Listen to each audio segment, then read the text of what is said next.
cuối cùng chúng ta nói về cái giá trị của CMRD trong đánh giá thanh động mạch chủ. Cái van động mạch chủ rất là quan trọng, nhưng mà trên cái CMRD thì chúng ta có thể có một số cái khó khăn. Cái thứ nhất là bởi vì khi mà chúng ta siêu âm á, thì cái van nó đóng lại và nó gần như nó song song với lại cái tia của siêu âm, cho nên mình khó khảo sát. Cái thứ hai nữa là cái lá van này nó rất là mỏng, cho nên đôi khi mình sẽ bị drop out, mình bị mất hình rất là nhiều, cho nên đôi khi chúng ta có thể đánh giá khó khăn hơn. This is the reason why we properly acquire the aortic valve.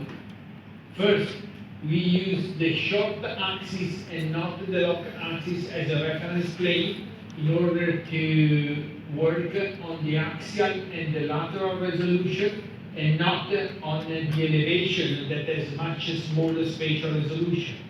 Secondly, as you see, we have a sort of off-axis of the aortic valve in order to expose as much as possible the leaflets to the ultrasound beam. Bây giờ chúng ta thấy là thường thì chúng ta sẽ cắt bằng cách cạnh nước trục ngang qua cái van động mạch chủ, để mà chúng ta lợi dụng những cái tính chất vật lý để chúng ta khảo sát cái van ba cái lá van của cái động mạch chủ rõ ràng hơn. Và thứ hai nữa, khi mà chúng ta cắt á, thì chúng ta sẽ không có cắt vào, nhưng mà chúng ta cắt lệch trục một xíu, để mà khi mà cắt lệch trục như vậy thì chúng ta sẽ thấy được cái toàn bộ cái lá van trên cái mặt cắt này của cái cột trỏ đó. When we are successful, then we have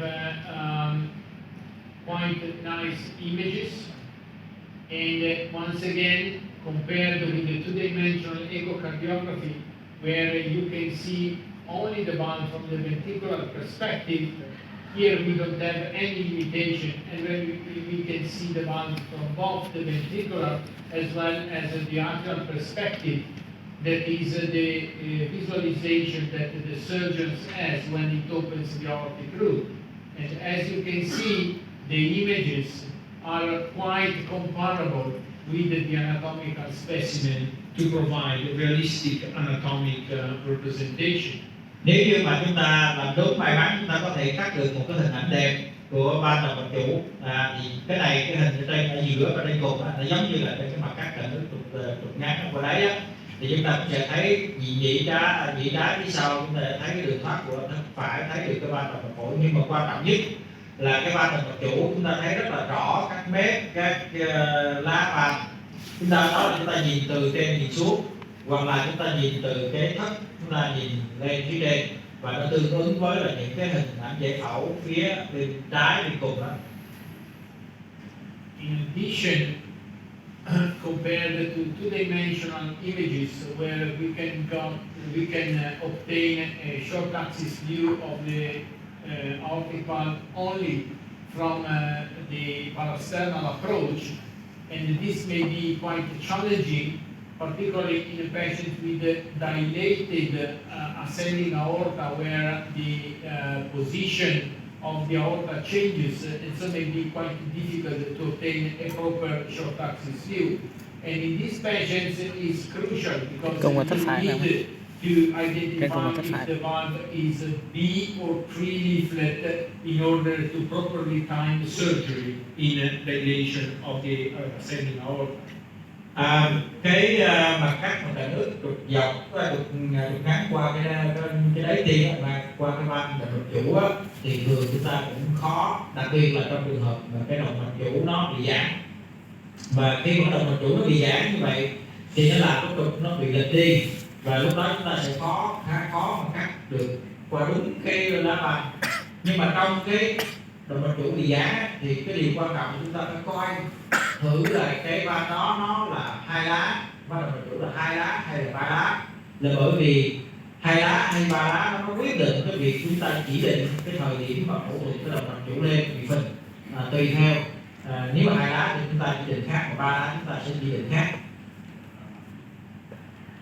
With the three-dimensional echocardiography, doesn't matter because if the parasternal approach is not good enough, we can obtain the short axis cut plane from the apex to see that this is actually a bicuspid valve with a raphe between the right and the left coronary cusp. So, với siêu âm 3D thì chúng ta cũng không có bị hạn chế bởi là cái mặt cắt cạnh đứt.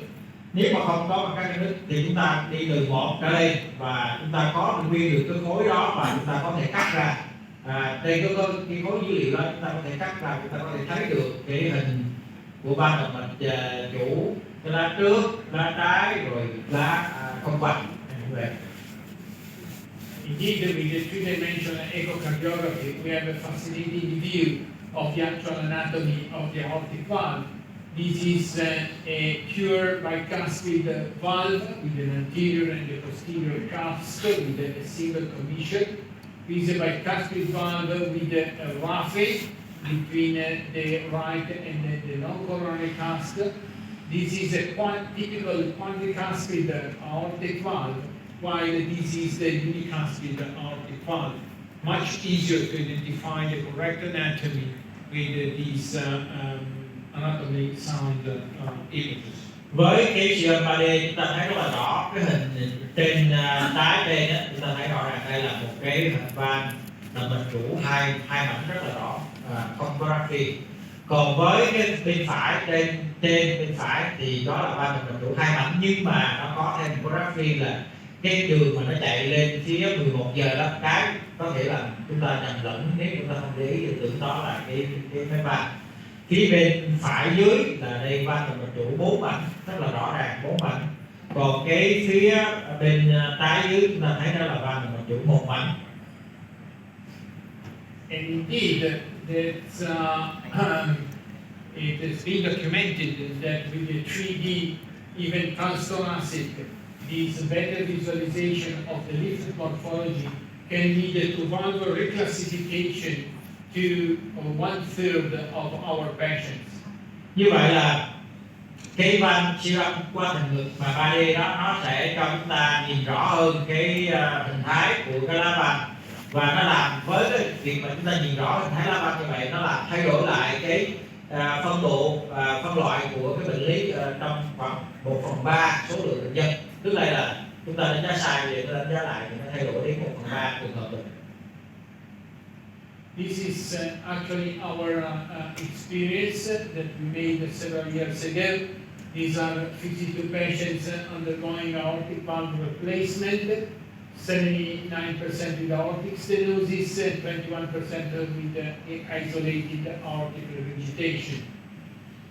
Đây là cái chốt của nghiên cứu của giáo sư tại viện giáo sư thì 52 bệnh nhân thay van động mạch chủ thì có 79 trường hợp là có vừa hẹp van động mạch chủ vừa hở van động mạch chủ, và 21% thì chỉ có cái hở van động mạch chủ đơn thuần. When we compared the findings obtained by the two-dimensional echocardiography, the three-dimensional echocardiography, we did the anatomopathological examination of the stunted valve. We have seen that with the two-dimensional echocardiography, 10 patients were wrongly diagnosed as having a bicuspid aortic valve that was not, while the wrong classification occurred only in 2 of the patients that were examined by 3D. Như vậy là trong cái 52 trường hợp đó thì chúng thấy là khi mà mình có 16 bệnh nhân gọi là bicuspid, xin lỗi là cái van động mạch chủ hai mảnh, thì nếu mình làm 2D thì nó đúng, còn 3D thì chúng ta thấy là nó đúng rất là rõ, còn nếu như mà làm 2D thì cái số lượng mà bệnh nhân sai nó rất là nhiều. That means that with 2D echo we have quite a large specificity, but the sensitivity is quite low, while we have almost perfect sensitivity and sensitivity with the 3D echo. Với siêu âm 2D thì cái độ nhạy thì rất là thấp, có 37% thôi, nhưng mà độ đặc hiệu thì nó khá là cao 100%. Thấy được hai cái lá van là mình đủ hai mảnh trên siêu âm 2D qua thành ngực thì rõ ràng là chẩn đoán rất là đúng. Còn siêu âm 3D thì có thể là cái độ nhạy nó tốt hơn rất là nhiều 100%, trong khi đó cái độ đặc hiệu thì 94%, rất là tốt.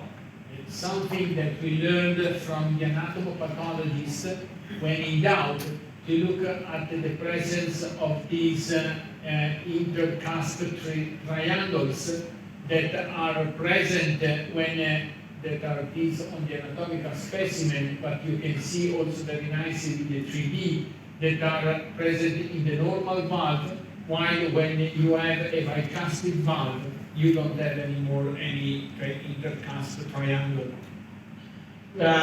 Nếu mà chúng ta thấy trên cái hình giải phẫu bệnh này, chúng ta rất là rõ nó có cái hình tam giác này, nhưng mà rõ ràng là trên cái hình 2D ở bệnh nhân bình thường chúng ta thấy cái hình tam giác như là phía bên này rất là rõ. Trong khi đó với cái bệnh nhân mà van hai mảnh ở phần dưới này thì chúng ta chỉ không thấy cái hình tam giác, mất đi cái hình tam giác.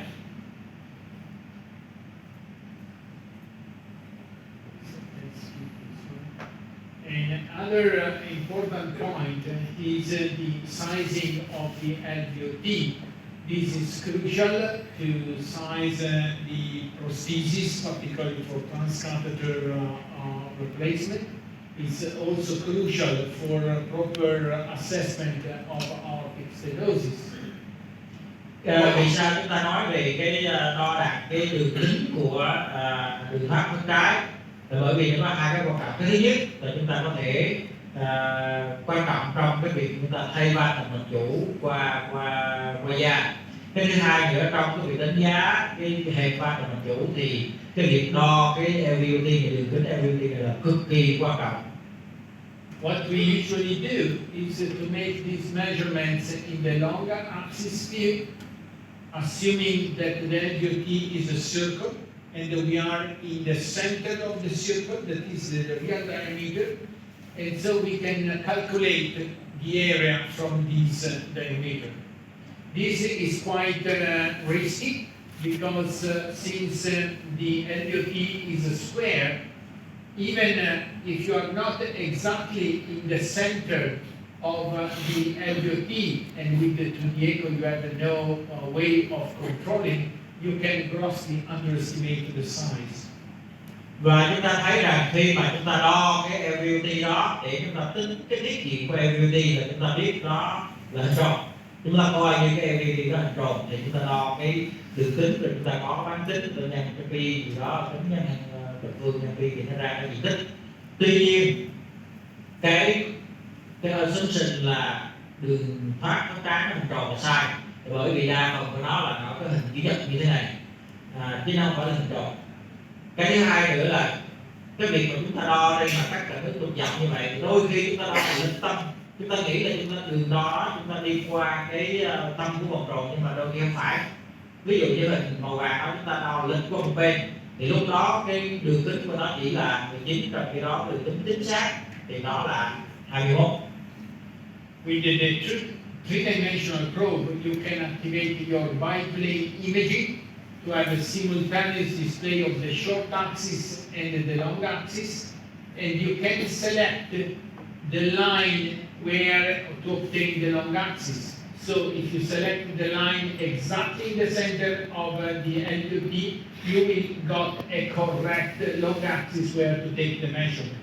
Như vậy là trên cái 3D thì khi mà chúng ta cắt trong mặt cắt trục ngắn như vậy, chúng ta quyết định là chỗ nào chúng ta muốn cắt cái trục dọc, chúng ta điều chỉnh. Ví dụ như ở phía trên chúng ta cắt trục dọc như vậy là sai, cho nên chúng ta phải chỉnh vào ở giữa chúng cắt trục dọc ngay chỗ cái mũi tên màu đỏ đó thì nó sẽ ra cái việc kia là đúng hơn. This of course is crucial because if you look at the assessment of the aortic valve stenosis, you see that changes of your measurements of just 1 millimeter can change your assessment from severe to moderate aortic stenosis. Ví dụ như ở đây chúng ta thấy một cái da của động mạch chủ là 66, về vận tốc của van động mạch chủ là 66, bên kia là 20, VDI của LVT là 20, mà chúng ta đo LVT nó chỉ sai lệch đi một cm thôi, thì cái câu chuyện là cái diện tích của ba đồng tập chủ nó sẽ khác nhau rất là nhiều. Ví dụ như 19 thì